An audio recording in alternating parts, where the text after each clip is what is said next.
Hello dear students, let us go ahead in today's chapter for semiconductor devices. Now the best use of the PN junction is as a rectifier.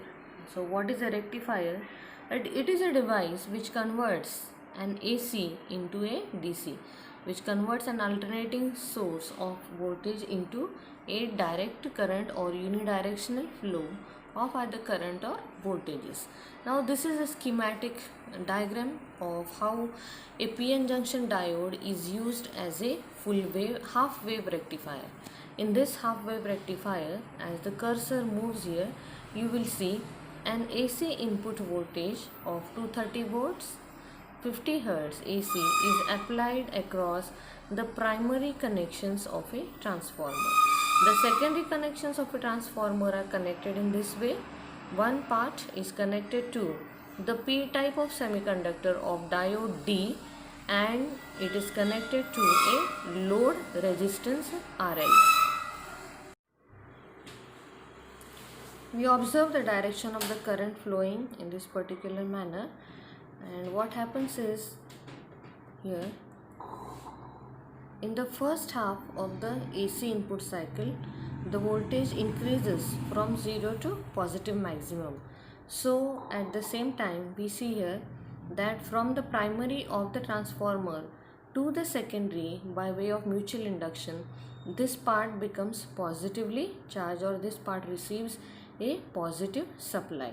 Then the diode D here, as we see in the diagram, this part or P-type semiconductor is connected to the positive and N-type by this way to the negative of the power supply, and in this manner we observe that this diode is in a forward biased condition. Because the diode is in a forward biased condition, the maximum number of electrons are drawn across the N-type semiconductor towards the P-type, and therefore the conventional current flows in this direction from A to D and via the load resistance. So the DC output voltage V output is equal to the diode current across the diode multiplied by load resistance. We see here in this diagram that in the positive half of the cycle, the output is obtained across the load resistance. Now what happens across the negative half of the cycle?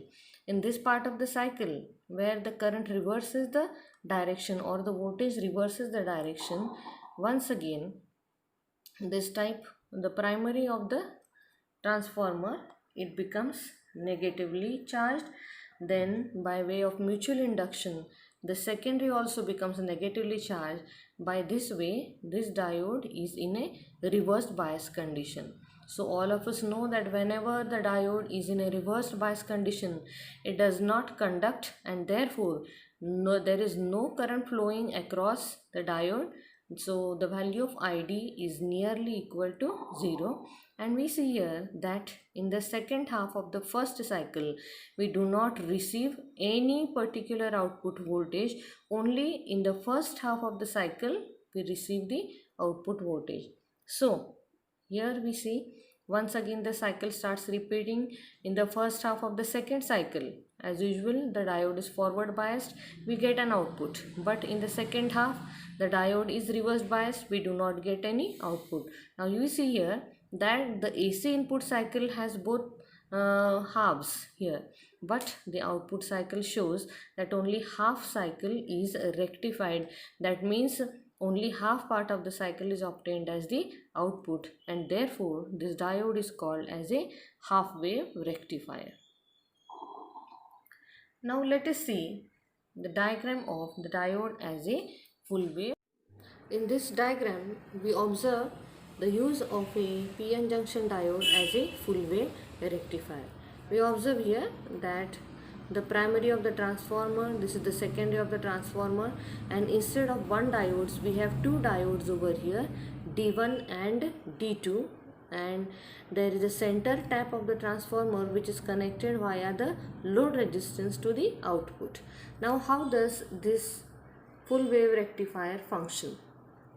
In the first half of the cycle here, as we have seen in the earlier circuit diagram for the half wave rectifier, this primary of the transformer becomes positive, the secondary also becomes positive.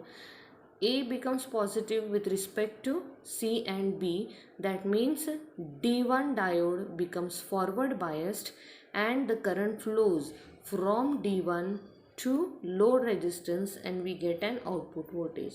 So that is in the first half of the cycle we do get an output voltage, that is when D1 is forward biased, D2 is reverse biased. This means that in the first half of the cycle when D1 is in an on state, D2 is in an off state because the negative supply goes to D2 and it is as good as in a reversed bias mode.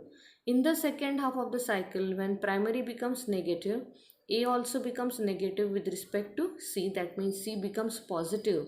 So here we see that diode D2 is in a conducting state because now it is in a forward biased mode and the current flows via D2 as the cursor is moving from P to Q through RL. So we get an output voltage in the second half also. So when in the second half A is negative, B is positive, D2 is in an on mode. So we observe that when D1 is in a on state, D2 is in an off state. So this process goes on repeating, means when D1 is conducting, D2 is not conducting. When D2 is conducting, D1 is conducting. So in both half of the cycles, either of the diodes is available for conduction and therefore across the load resistance we do receive an output voltage. So here are the output waveforms with respect to time on the x axis, and on the y-axis we have an input voltage here. This is the input waveform of the AC cycle for D1 diode. In the first half we see D1 is conducting, in the second half we see D2 is conducting.